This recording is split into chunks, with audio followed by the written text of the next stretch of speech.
চলতি বছর পবিত্র হজ পালনে এখন পর্যন্ত ১৯৯টি ফ্লাইটে মোট ৭৭,৪৩২ জন বাংলাদেশি হজযাত্রী সৌদি আরবে পৌঁছেছেন। এর মধ্য দিয়ে প্রাক হজ ফ্লাইট কার্যক্রম সফলভাবে সম্পন্ন হয়েছে।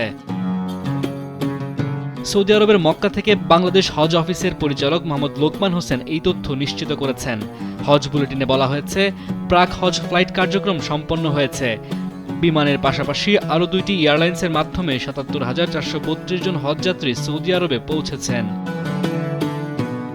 তথ্য অনুযায়ী বাংলাদেশ বিমান এয়ারলাইন্সের ৯৮টি ফ্লাইটে ৩৮,৭০২ জন, সৌদিয়া এয়ারলাইন্সের ৭৩টি ফ্লাইটে ২৭,৩৪০ জন এবং ফ্লাইনাস এয়ারলাইন্সের ২৮টি ফ্লাইটে ১১,৩৯০ জন হজযাত্রী সৌদি আরবে পৌঁছেছেন। হজ বুলেটিন অনুযায়ী সৌদিতে এখন পর্যন্ত ২১ জন বাংলাদেশি হজযাত্রীর মৃত্যু হয়েছে। তাদের মধ্যে ১৫ জন পুরুষ এবং ৬ জন নারী। এসব হজযাত্রীদের ১৪ জন মক্কায় এবং ৭ জন মদিনায় মারা গেছেন।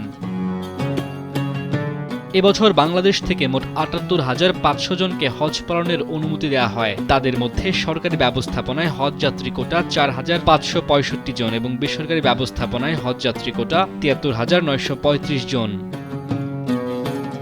আগামী ২৬ মে পবিত্র হজ অনুষ্ঠিত হবে। হজের আনুষ্ঠানিকতা শেষে আগামী ৩০ মে জেদ্দা থেকে ফিরতি ফ্লাইট শুরু হবে এবং তা ৩০ জুন পর্যন্ত চলবে।